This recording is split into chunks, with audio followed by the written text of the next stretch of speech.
X square minus 1 mod of x square minus alpha x plus 2 mod cos mod x. अब ये बोला जा रहा है फंक्शन क्या है? Not differentiable. Not differentiable. तो अगर नॉट डिफरेंशिएबल है, ठीक, तो कितने पे? x equal to alpha equal to कितने पे? 2 पे।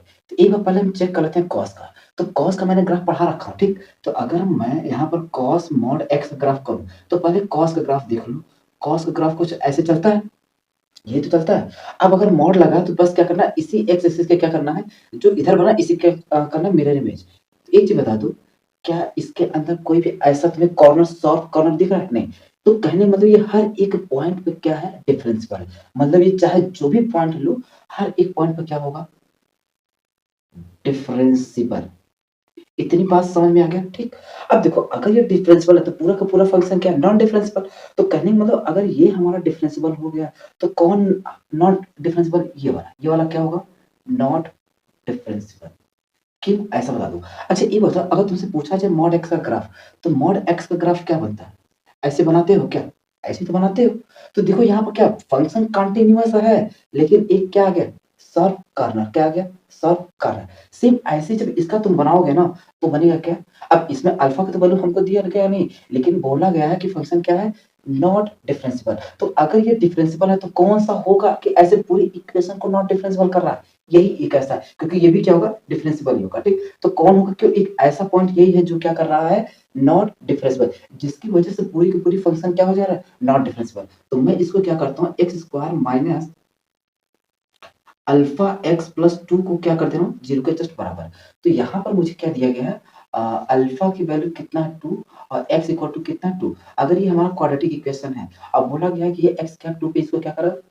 सैटिस्फाई कर रहा है। तो ये वाली वैल्यू इसमें पास करके हम क्या करते हैं? अल्फा की वैल्यू निकाल लो। तो 2 का स्क्वायर माइनस अल्फा इंटू 2 प्लस 2 इक्वल टू क्या हो जाएगा? 0। तो कितना हो गया? 4 माइनस कितना हो जाएगा? 2 अल्फा प्लस 2 इक्वल टू 0। तो यहाँ से हम अगर बात करें 2 और 4 6 6 मतलब कितना हो जाएगा? 6 माइनस इधर हो तो उधर जाके क्या होगा? 2 अल्फा। अल्फा सर ये गया, अल्फा की वैल्यू कितना आ गया? 3। यही वाली वैल्यू उठा के यहाँ रख देना है। अल्फा की वैल्यू अगर यहाँ रख दें तो हम यहाँ से क्या करते हैं? हम चाहते हैं एक बीटा का रूट निकालना, ठीक। एक्स की दूसरा मतलब रूट। अगर एक्स का एक रूट दिया गया है तो अगर मैं यहाँ से दूसरा रूट निकाल लूँगा तो रख दूँगा तो क्या बीटा की वैल्यू मिल जाएगा, और जैसे ही मुझे बीटा की वैल्यू मिल जाएगा तो साथ ही पॉइंट मुझे मिल जाएगा। क्योंकि हमको चाहिए क्या? इससे डिस्टेंस। तो मैं क्या करता हूँ, यहाँ पे ये वैल्यू रख के पहले मैं क्या निकाल लेता हूँ? बीटा की स्क्वायर, ठीक। ध्यान देना तरीका वही बताऊँगा जो सबसे शॉर्ट तरीका होगा। ये मैं मान के चलता हूँ कि पीछे मैंने जितनी भी चीज़ें पढ़ा रखा हूँ वो सब चीज़ें आता है, ठीक। तब ये कर भी पाओगे, नहीं तो कोई गारंटी नहीं, मतलब बहुत ना के बराबर कुछ समझ में आए, ठीक। ये तभी कर पाओगे जब चीज़ें पीछे की जितनी भी चीज़ें हैं अच्छे से पता होगा, ठीक। चलो, तो अब मैं क्या करता हूँ, ये वाली वैल्यू यहाँ रखता हूँ तो कितना आ जाएगा? 3x + 2 इक्वल टू क्या हो जाएगा? 0। तो अगर मैं यहाँ से इसको सॉल्व करूँ तो 3 2 और ये कितना है? x - 1 equal to 0। तो x की वैल्यू एक 2 आएगा, एक 1। देखो यहाँ पर x की वैल्यू 2 1 दिया गया है, तो एक क्या नहीं है? 1। तो मतलब x की जो वैल्यू एक रूट क्या होगा? 1 होगा। तो यहाँ रख दूँगा तो क्या होगा? बीटा के बराबर हो जाएगा? बिल्कुल हो जाएगा। तो बीटा की वैल्यू क्या हो गया? 2। कितना? सॉरी 1। तो अगर मैं यहाँ पर बात करूँ अल्फा कामा बीटा, तो अल्फा कामा बीटा की वैल्यू क्या हो जाएगा? 2 कामा 1 हो जाएगा। अब बता दो अगर मैं यहाँ पर थोड़ा-सा बात करूँ, एक लाइन ये है, मैं मान लेता हूँ चलो लाइन ऐसे गया, 12x + 5y + 10 ये है। अब मान लेता हूँ इसी के जस्ट परपेंडिकुलर यहाँ पॉइंट है क्या? अल्फा कामा बीटा, और वो पॉइंट हमारा कितना है? 2 कामा 1। तो मैंने जस्ट इसी पे एक परपेंडिकुलर लाइन ऐसे खींच दिया, ठीक। ऐसे लाइन खींच दी। क्या ये शॉर्ट एंड डिस्टेंस नहीं निकाल सकता? बिल्कुल निकाल सकता हूँ, ठीक। तो मैं इधर से अब इसको हटा देता हूँ, ठीक। बात समझना, ठीक।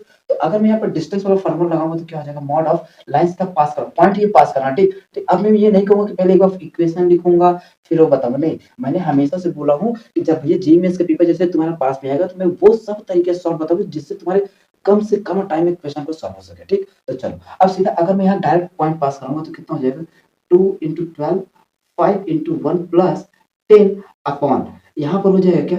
12 का स्क्वायर कितना हो जाएगा? 144 और 5 का कितना हो जाएगा? 25। तो मैं अगर इसको पूरा कैलकुलेट करूँ तो कितना हो जाएगा? 24 24 प्लस 5 29 29 प्लस थर्ट 10 39 कितना आ जाएगा 39 बाई ये कितना हो जाएगा 13 सॉल्व करूँगा तो कितना आ जाएगा डी। तो कहने का मतलब ये जो शॉर्टेन डिस्टेंस होगा कितना होगा 3 मीटर्स होगा जो भी यूनिट होगा। तो ऑप्शन है कि नहीं मैच कर रहा है? तो कौन सा ऑप्शन होगा? डी। ठीक, बात समझ में आया? ध्यान देना कि मैंने बेसिक चीज़ें पूरा तुम्हें पढ़ा रखा हूँ, तो मैं यहाँ समझने मतलब ये नहीं कि मैं यहाँ तुम्हें बेसिक बताऊँ। अगर बेसिक बताने लगा तो क्वेश्चन बहुत लेंथी हो जाएगा, ठीक?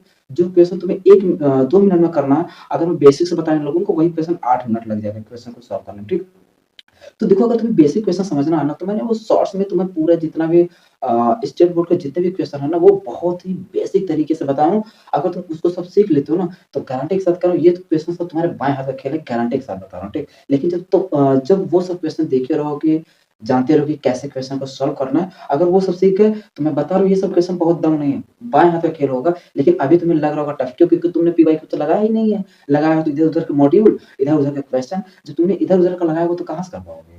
तो कुछ चीज़ें हो सकता है समझ में आए, कुछ चीज़ें ना आए, लेकिन गारंटी के साथ कह रहे हैं अगर तुम पीवाईक्यू लगाते हो, तो ऐसा एक भी क्वेश्चन नहीं होगा जो तुम ना कर पाओ। क्योंकि हर एक पीवाईक्यू में कुछ न कुछ कॉन्सेप्ट छिपा हुआ है, जो तुम्हें वहाँ सिखाएगा, ठीक? बाकी चलो अगला क्वेश्चन देखते हैं।